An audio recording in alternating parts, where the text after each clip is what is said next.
This episode of Everything Hurts is brought to you by Cites.ai, which is a new tool that helps researchers quickly see how a research paper has been cited and if it's been supported or disputed by subsequent research. As an Everything Hurts listener, you can get 30% off their premium package for 12 months, which gives you access to unlimited reports and reference checks. Use the coupon code HERTZ, H-E-R-T-Z, to claim this offer. It's interesting to think about that at some point in time you could do something that was completely wrong. And the point where people don't use the information anymore essentially means that it's irrelevant. I wonder what's hidden in all that.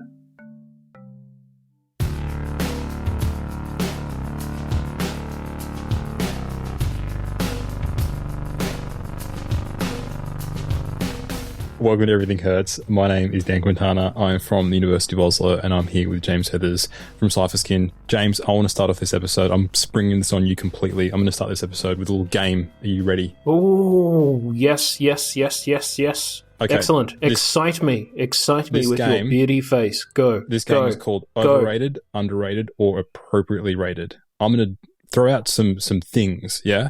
Wow. And you're going to tell me whether you think they're overrated, underrated, or appropriately rated.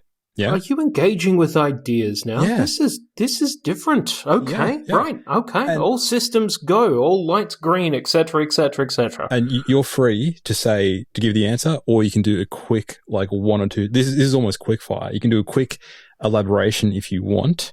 But this is a quick game, yeah. So you can love it when you mug me with stuff. Yeah, I know you love it. This is your thing. Great. Okay. Good man. Okay, go. Let's get started.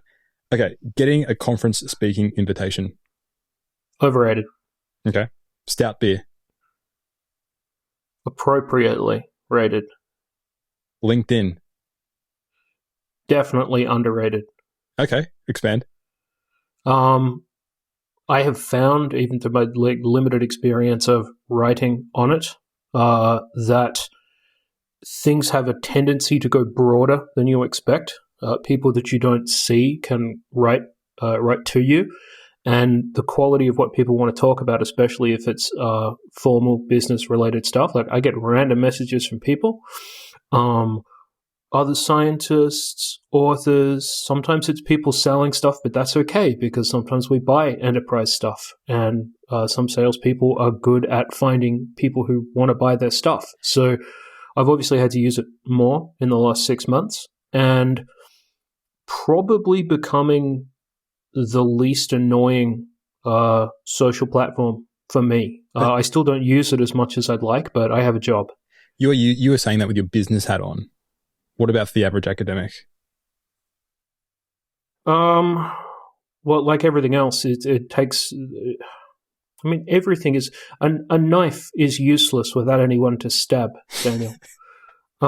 You have to curate what's on it reasonably carefully. There are people who put interesting things that are on it all the time, and I have tried to curate the things that I see and read. Obviously, some of it is facile crap, and there's a higher proportion of facile crap in business versus everything else. But a lot of the time, for instance, like this morning, I got my retraction watch news through LinkedIn because everything's cross-posted. So I wouldn't say that was a business function at all. Then there's some academics who use it, but especially if you're looking for external funding, if you're trying to meet people, if you're trying to network, I think there's value there that people have overlooked because it's this naff business-centric environment.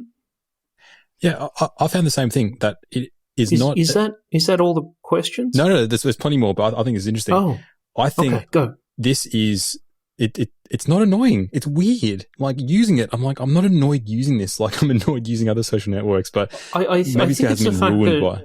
No, it hasn't been because it kind of can't be. And it's not really a matter of, like, I need to be on my best behavior. I rarely am. It's just the fact that you want to add people who you think are interesting and sometimes senior and sometimes have good insight into this sort of passive network. But that's what Twitter used to be. You're not... Yeah, I suppose. But, I mean, everything that I see go really big it's never anything particularly snarky. Sometimes it's funny, but usually it's a little bit more anodyne. Look, I can do my own mean-spirited jokes at other people's expense. I don't need that from social media things a lot of the time, and I'm hugely pissed off with the rest of it right now because everything is so incredibly awful all the time.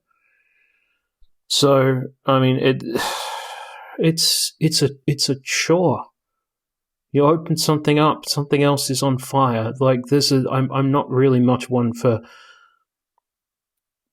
I mean, usually I'm annoyed at things more than apathetic about them. But, I mean, just the magnitude of horrors recently is pushing me towards the apathy. Maybe that's part of why LinkedIn is walled off from all of that because a lot of the time people are there to share information that at the very least a lot of the time is job adjacent. Okay. And, I'm trying to learn to do my new one. So maybe that's it. Maybe in 6 months I'll hate it. LinkedIn, but right now, underrated. There you go. Okay, let's keep going. Email newsletters. Couldn't give a fuck. Appropriately rated. Okay. Graphical abstracts for papers.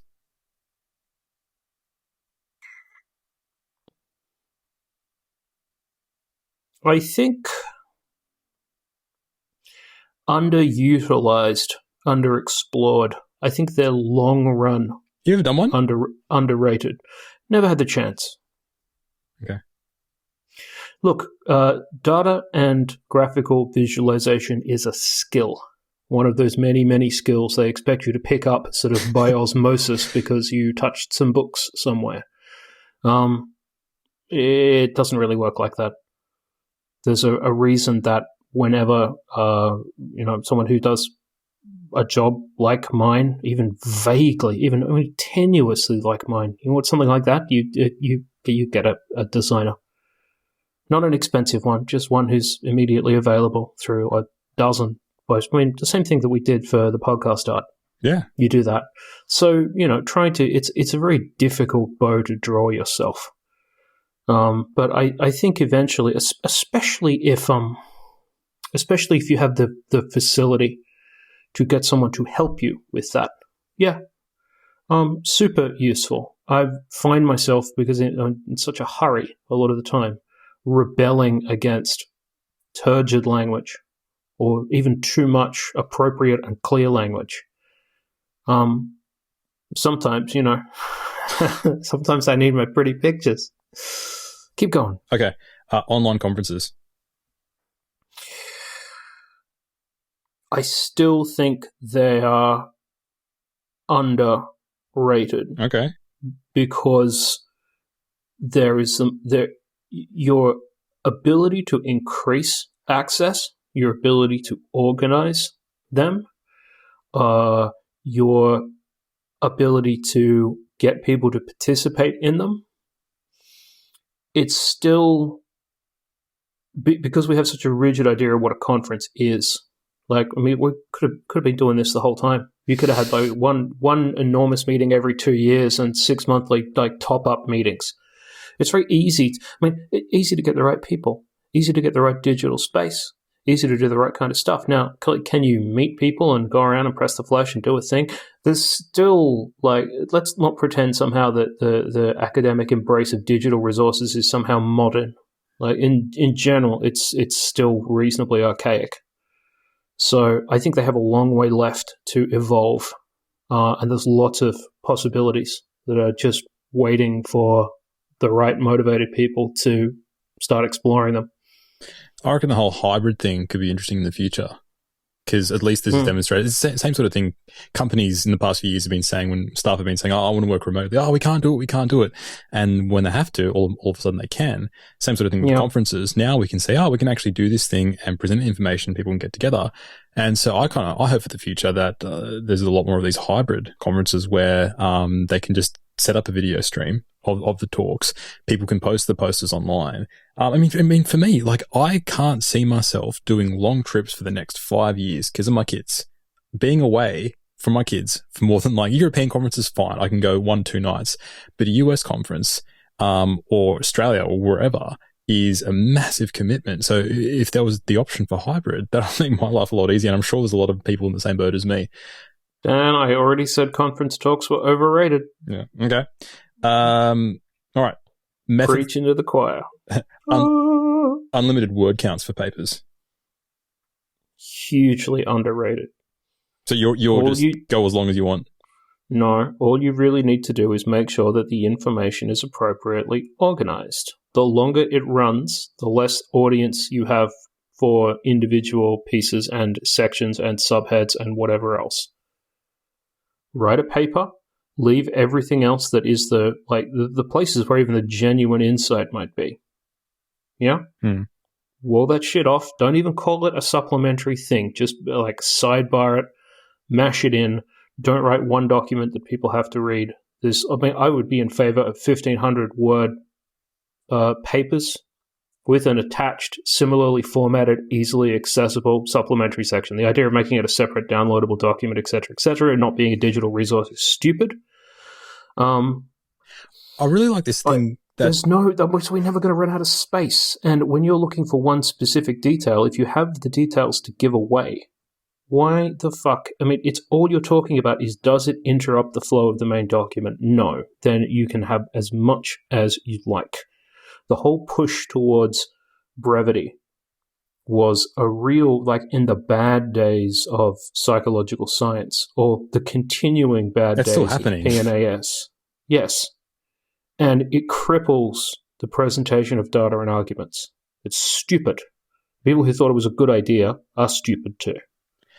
I like how some journals do these text box things, because it's a good way of actually saying, it's a sidebar essentially, or if there's a concept you want to explain quite clearly, or I quite like this idea. And we got to do this with our podcast paper. We had two little boxes in there where we could actually explain something which is a bit separate, and it is a really good feature. It kind of like what Michael Eisen suggested, that journals should have a feature where you can just speculate wildly. I'd love that. Have a box going. Here's what I think, and I think the trends journals do have this thing where you say, here are some wild hypotheses or some wild predictions based on what I've said here. I think it's good.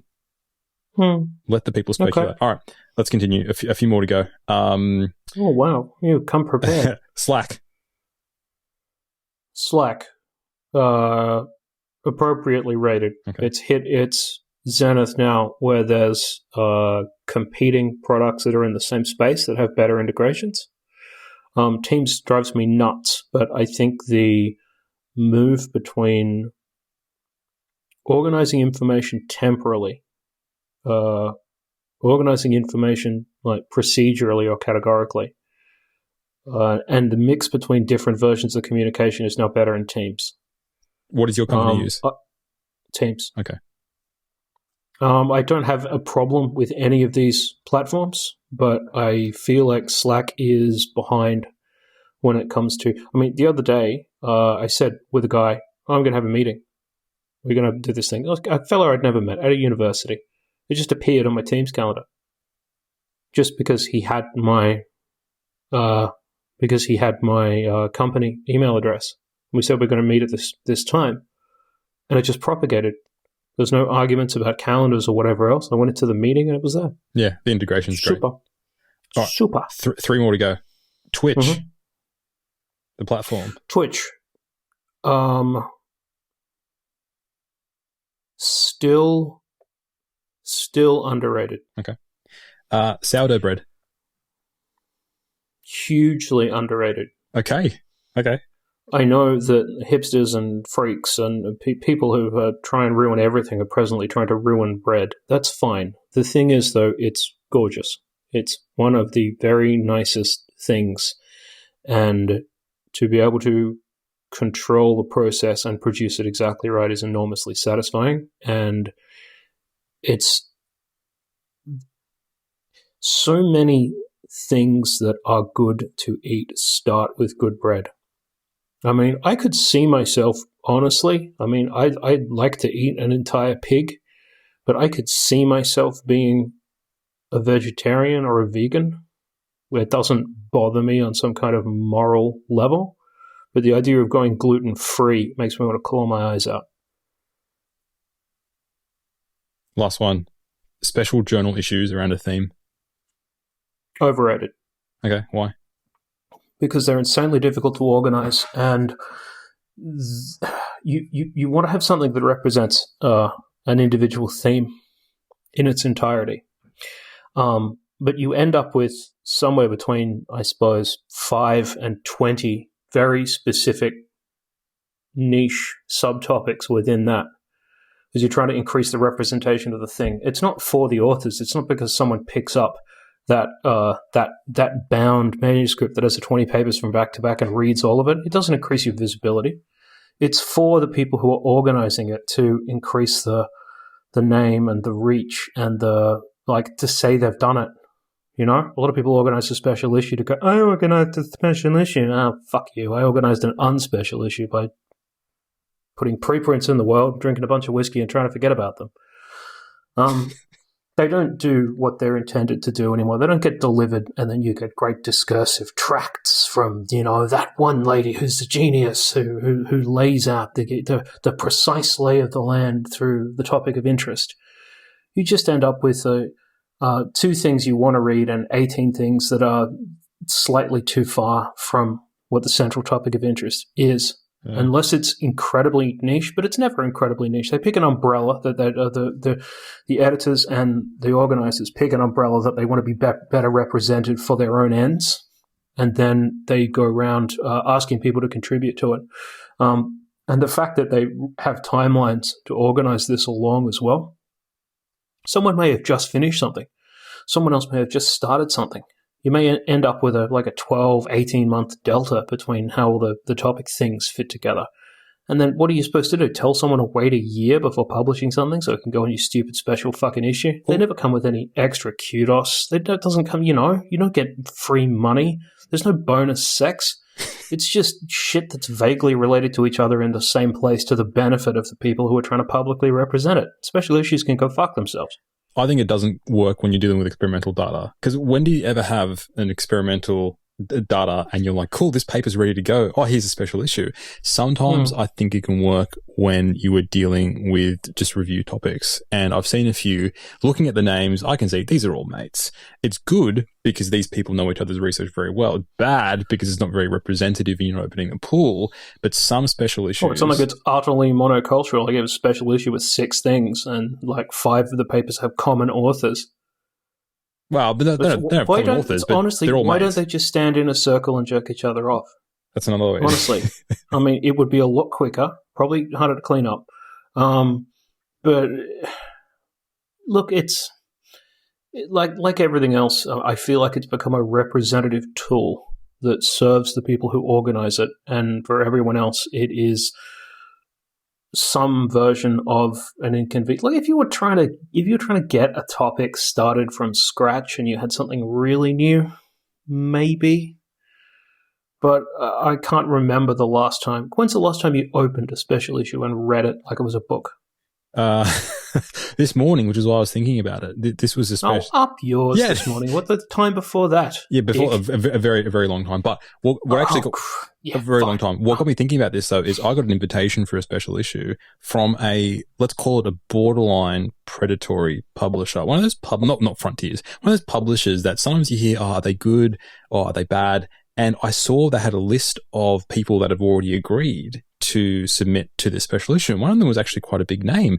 And I didn't actually know whether they've actually agreed to this, because it's such a borderline predatory. And we know stories of these journals putting people on editorial boards who have never agreed. Of course. This happened. So I was, but here's the dilemma. Do I email them going, hey, did you put your name to this journal? And they're like, yeah. Like, oh, okay, cool. Yeah, no worries. Right. Or email them going, hey, did you put your name to this journal? It's a predatory journal. So it's a bit of a weird spot. I don't even know them, but I know of them, but I don't even know them. I'd write to them and say, I check my incoming, I check incoming claims that are about things like this. I wanted to make sure this is accurate. You're involved, because I get a lot of spam. Yeah. And I thought that you would want to know if you weren't. I have no reason to suspect that, but yeah, I'm thinking of here that. we are. Yeah. Just want to know. That's all. Thank you for your time. No one's going to get offended unless they're weird. I don't know. They could be. They're a big name in my field. Okay, that is all for this episode of overrated, underrated, and appropriately rated. Maybe we can bring this back again. Maybe you can ask me some questions in the next episode, James, for overrated, underrated. Oh, right. Okay. No, not now. Next episode. We have other plans. Okay. Yes, we do, and that took the shy side of 15 minutes. So, well planned, Dan, as usual. If you'd let me just say single words, we could have done the whole thing in 90 seconds. That's all right. It was interesting. Yeah, all right. That's fine. It's almost like it's our podcast or something.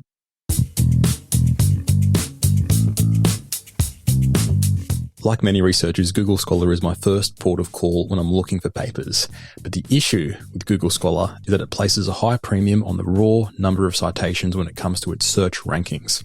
This is a big problem though, because not all citations are equal. What if many of these citations were disputing the original paper or just mentioning the paper in passing?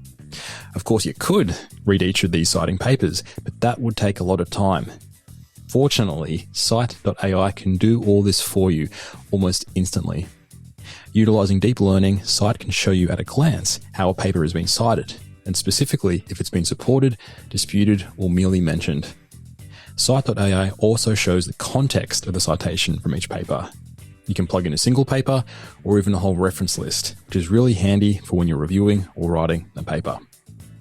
I recently installed their free browser plugin so that you can exactly see how a paper has been cited directly in Google Scholar or PubMed, Nature, eLife, and several other academic publishers. So check out the browser plugin. Have a look at Cite.ai for yourself, where you can generate 5 reports a month for free, which includes the context for each citation. If you want access to unlimited reports and reference checks, Cite.ai is offering 30% off their premium package for 12 months for Everything Hurts listeners. Just use the coupon code HURTZ. That's HERTZ. For more details, check out the show notes.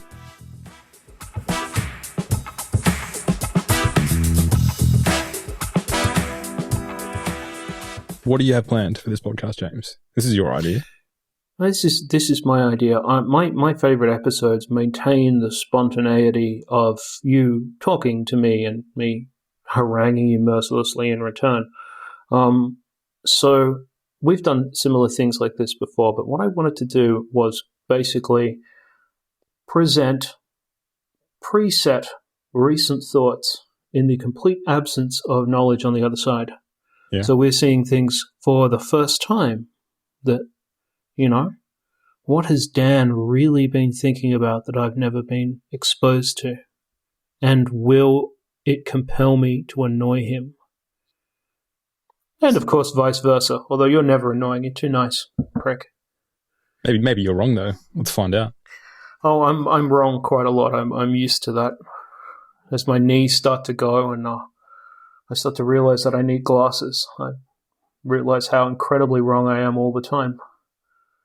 That's not going to stop me sounding off like a bull walrus with a hemorrhoid, but, onwards.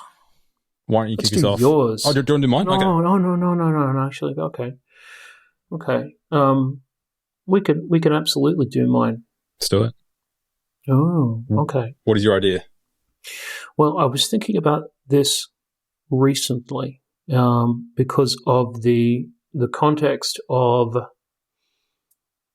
how a lot of plague research is seen and received and how a lot of it's being turned over. The Retraction Watch keeps a fairly accurate running update of how much COVID research has been spiked or removed. I can't remember what the retraction count is now, but it's dozens, right? That all?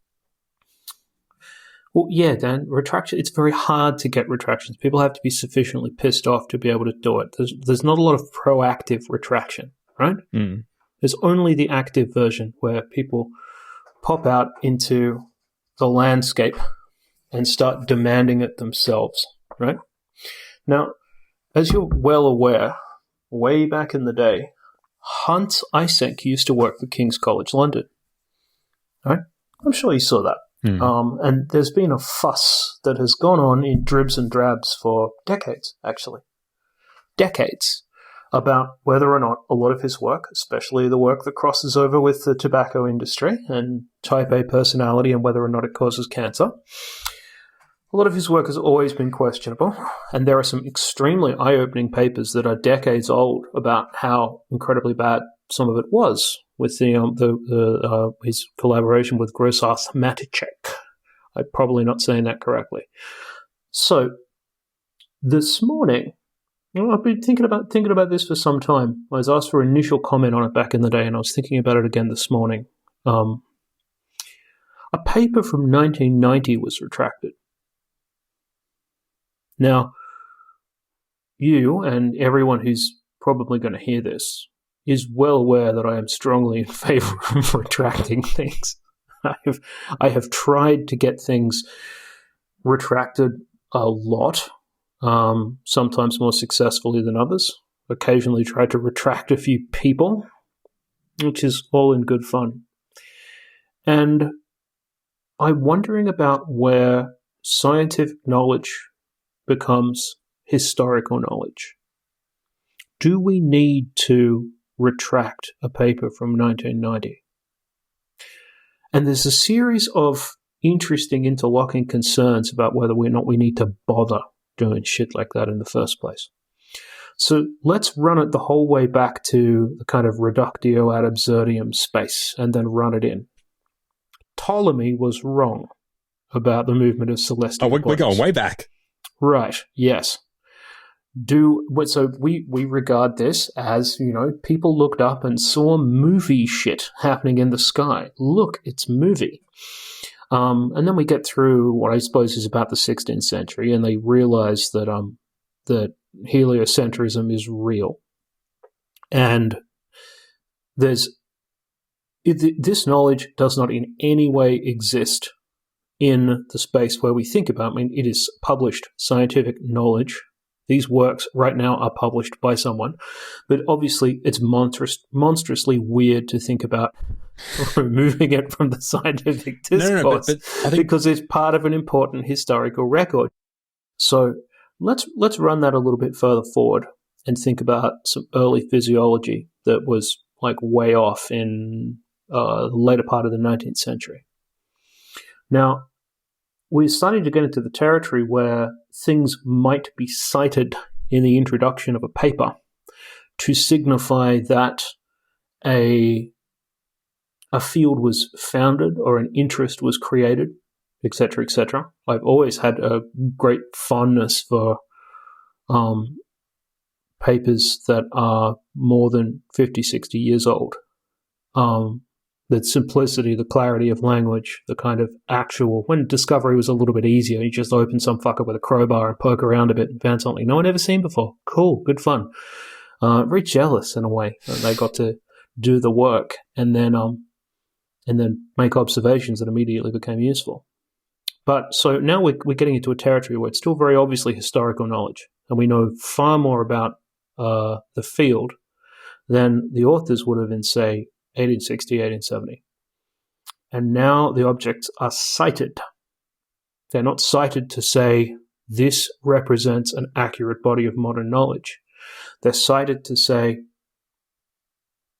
this is the historical antecedent to us caring about what's in this paper. Again, fucking pointless thinking about retracting that shit. Even if it's dead wrong.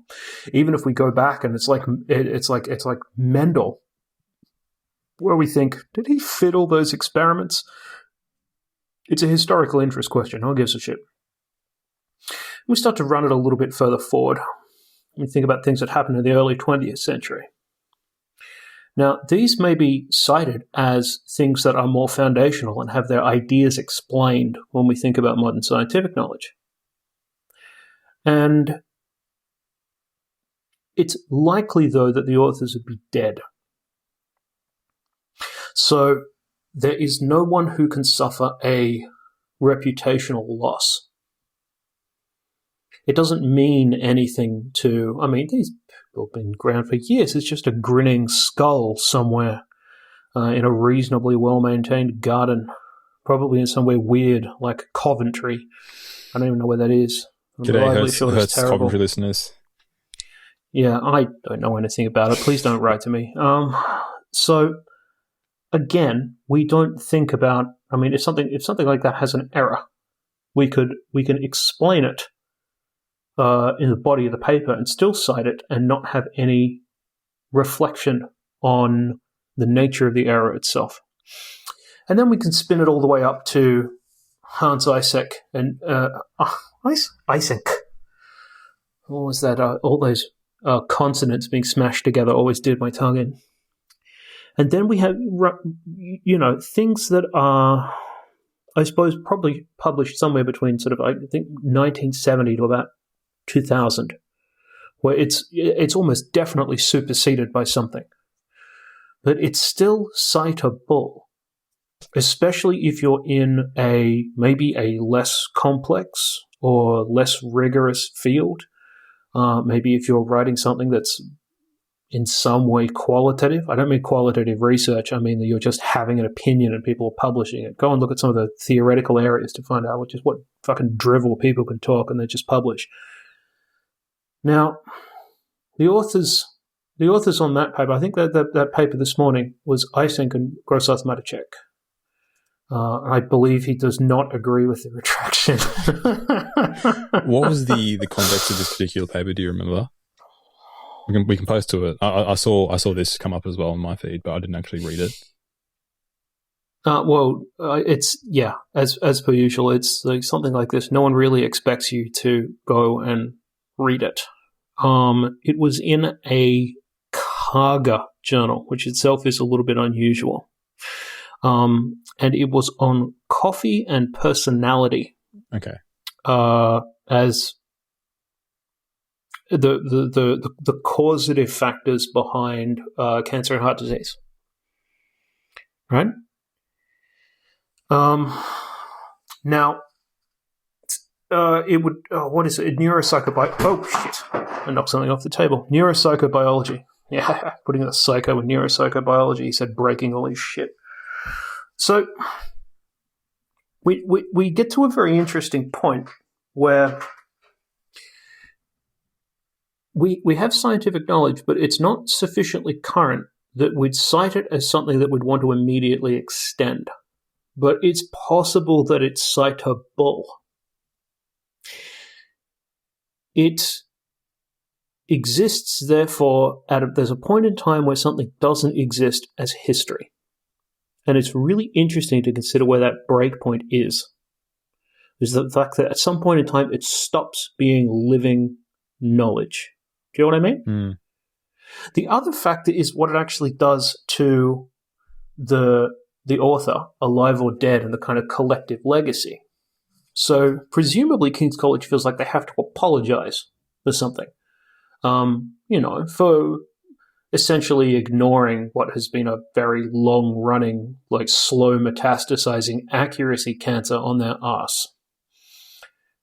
They've just been vaguely interested for the time where the research was associated with them as an institution. So there's this interesting aspect of that where you're thinking about kind of redacting a legacy rather than directly affecting someone's reputation. So whether or not there's kind of a meta-punitive aspect to retracting something that was written more than 30 years ago. And there's no good answer.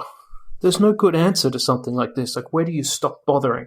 I mean, the straightforward and facile answer is really, really easy. Like, when people stop citing it. Like, if no one's cited it in 10 years, why the fuck are you going to retract it? No one's treating it as something that they know. No one's reading it casually. And one side point, and then I promise I'll shut up. People complain about this all the time. I go, well, there's all this stuff. This thing was retracted. What about all this other terrible stuff? Well, like I said, it doesn't happen by osmosis. And getting people to kick up about something is a fact of whether or not they care. So there's a very, very strong correlation between whether or not people care about it in the first instance and whether it gets done. It's not a standard of accuracy. It's a standard of attention. And that's why there's so many COVID retractions that people have gone after. The immediate attention and obviously the influx of total dog shit that's turned up in a lot of areas, but also the necessity of it being accurate in the short term. Even now, as we enter the kind of twilight years of the plague, which if governments around the world could pull their fingers out of their ass, it would probably come a little bit faster. The sun could set a little bit quicker. That's why. Hence the interest. It's interesting to think about that at some point in time you could do something that was completely wrong. And the point where people don't use the information anymore essentially means that it's irrelevant. I wonder what's hidden in all that that historical body. We didn't, this is not a generation of time right now. We didn't invent shitty science. Read the Babbage book, 1868, I think, where he literally describes forms of data manipulation that people use today. And it's amazing. It's amazing. The 4 types of data manipulation that he identified. He got into a lot of trouble for writing that book. I mean, I got very annoyed with him. What would they do? I don't know what they did. Like knock his bowler hat off in the street, challenge him to a duel. Slap him with your glove. So I don't know if this is a particularly well-formed thought, Daniel. I feel like I spent a very long time on it not to come up to a conclusion. But I suppose maybe we could put a cap on it by saying there must be a barrier somewhere where you get to say this doesn't matter anymore, unless there's some specific context that's relevant to it. This doesn't matter anymore, that this is wrong or fake or ridiculous or clearly incorrect or so colossally incomplete that it's totally meaningless. It must be a tremendous relief for the shit scientists of the past to know that the kind of statute of limitations has expired on their shit and that they're never going to get in trouble. No one's ever going to ask for the money back. No one's ever going to say there was regret, like they got away with it. I would love to have computational ways to look at all the great sins of the past and find out where they are, where those things were buried. We really could do so much more if we had digital access to everything that's, a lot of journal archives, at least they used to stop, usually somewhere between 1975 and 1990. The records start to get very spotty before that, unless you're the Lancet or something where it goes back until some journals 4004 BC or some shit.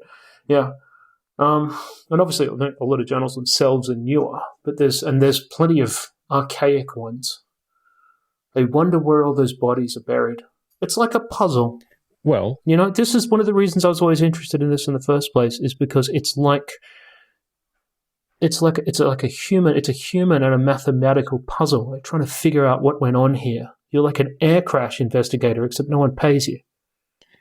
I think it's going to become much easier these days because everything is digital. We have most journals adhere to this clocks protocol where they pay a certain amount of money, and it essentially guarantees that their papers and everything associated with the papers are going to be around for a long, long time. But look, I think you raised a few interesting things, more around the idea of there is only so much time and resources you can put towards retracting stuff or going after retractions. So we do have to choose what we're going to retract. And I think the decision of, do we just let this sit in the past versus should we actually bother retracting something from 1980? I think one really straightforward way of doing this is, how are people actually citing this paper? Yeah, you can't say, people are still citing it, we need to retract it. If every single citation was, this is what people used to think, we know this is wrong. Now people do this. Then, then you're fine. Yeah. Thank you very much. In the 1930s, he's like, did you know that this field started with a bunch of fake bullshit by this man? Okay, we can probably leave it. But not all old stuff is wrong.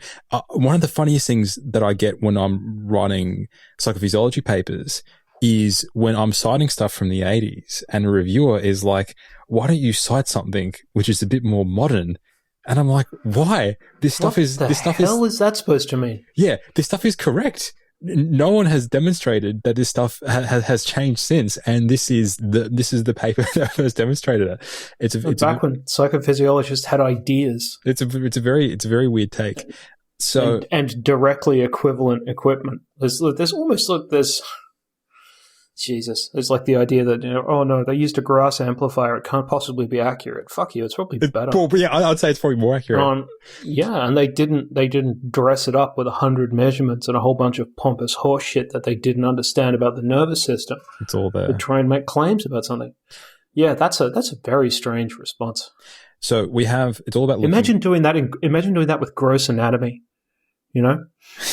Like you discover like the brown fat deposition studies. Like, why don't you cite something from last week? Because when they found it, they definitely found it, dickbag. That's where it is.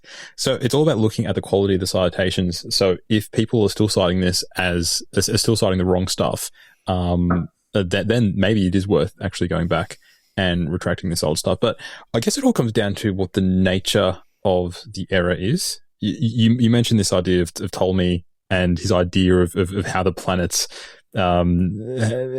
orbited, and he was wrong because he was wrong, not and because of a fundamental error, not because there was any fraud.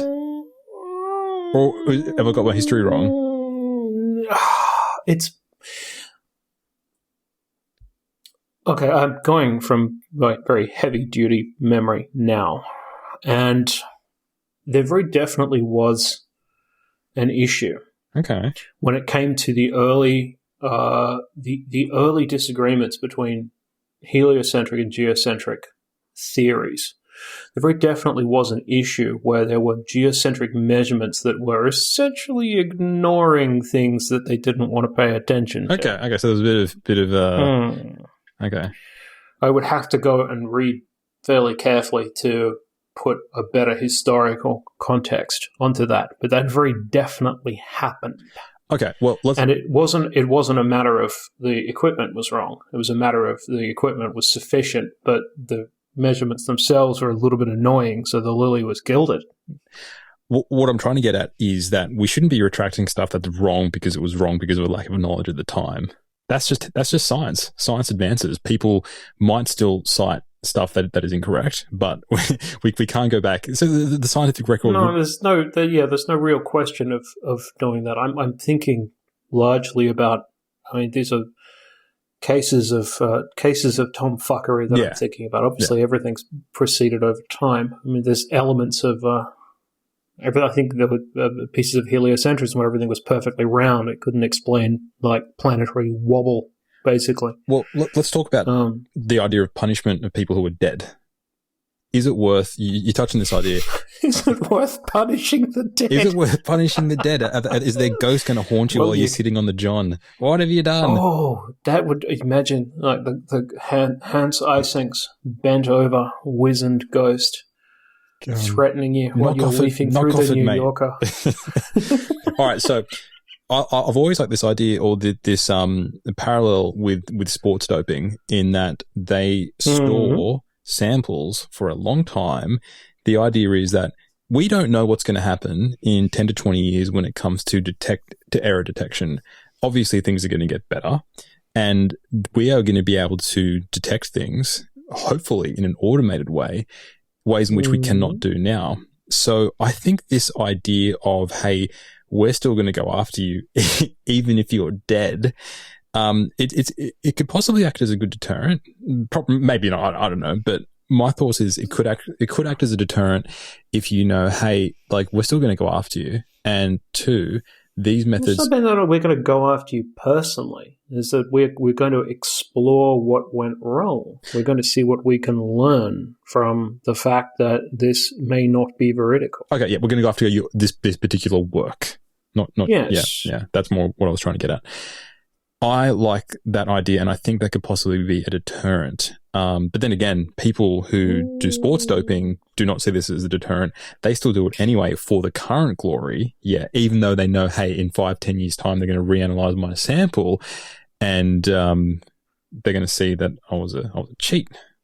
People. I've seen these surveys of sports people going, "Would you dope if you knew you wouldn't get found for 20 years? Would you dope?" And so many people said yes, they would do it for the glory. Yes, yeah, and I think it's not for the. That's, I think if there's a place where, I mean, usually your analogies are moderately awful. Well, this one's not too bad. But the place where it falls down is that the mentality of those people and the mentality of your average academic are extremely different. Why? Because in general, Olympians have a very small window to be able to essentially pursue their truly competitive nature. So do highly academics. Competitive people. What? Yeah, you don't get the paper. Yeah, you don't get the big paper in your postdoc, and you don't get another position. Very short term. There's not one gold medal called tenure, Dan. There's very few gold medals out there. There's not that fucking many more. You ruined my joke, Dan. Mate, there's like 800 people going for one medal. It's like Takeshi's Castle. Ah, yeah. That show was a beautiful metaphor. That was the first from modern academia. It was run by someone who was utterly ridiculous, who had no intention of participating. Oh, there's an episode title. People who couldn't explain while they were there fought themselves to a standstill over a prize that was that scarcely mattered anyway, because the whole point was the glorious disaster of getting there. Now, if that isn't a good metaphor for modern science, I don't know what is.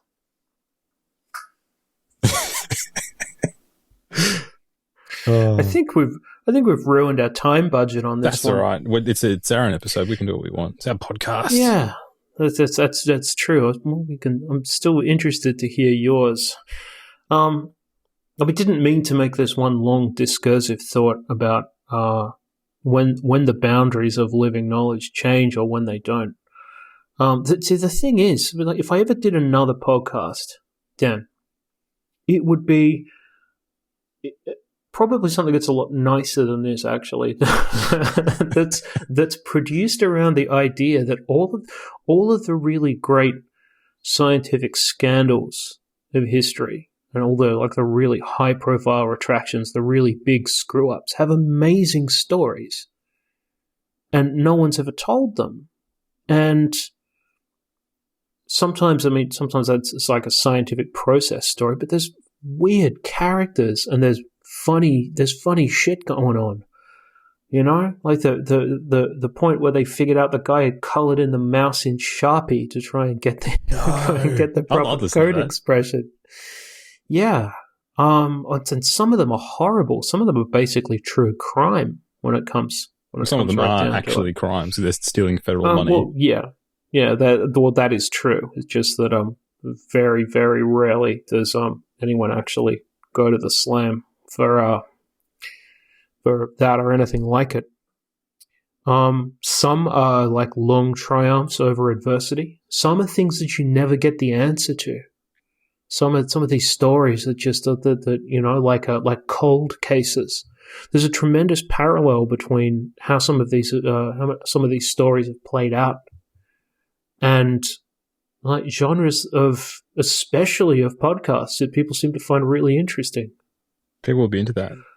I don't know if I ever will have time to make that. But, maybe someone else will. Maybe I'll find the time. Maybe someone else will. I don't know. Write to me if you think that's a good idea for a podcast.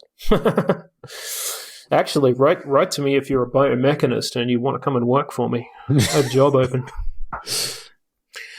Yeah, which is that's going well. I'm now hiring people, Daniel, like a big boy. You're giving your staff. Don't you already have some staff? You're getting more? Yes, more or less. But you know how it goes. Yeah. This is small companies. Go. You work for me. It's not academia. Everyone works with and for everyone a lot of the time. So I often find myself doing like background research tasks for other people. Like, I need to know this thing. Like, I can figure that out better than you, so I'll do it. That's how small companies work. It's nice. Imagine working with a tenured professor. You're like, I don't know the answer to this question. And like, I'll find it out and I'll tell you and get you everything you need to do your job. That's a company. Amazing. That's a small company. But it's all because it's all in the service of us winning. Yeah. There's no me. I'm not more important than other people. No, it's serious. It's a real ethos. I mean, you hear people say it and you go, I'm sure that's bullshit. And there's this person's working 16 hours and this person's doing the martini lunch. It's not. It's real. It's real. Either we all win or we all lose. And that's all there is to it. It's actually, in many respects, it's the cutthroat corporate competitive environments. It's actually a lot more collaborative than science ever was, which is weird. I'm sure that changes at other organizations. It's just what I found so far. Okay, we'll wrap it up then. Thank you for listening for our second episode of January, or for the year. And we'll be back again soon with a new episode of Everything Hurts. We absolutely will.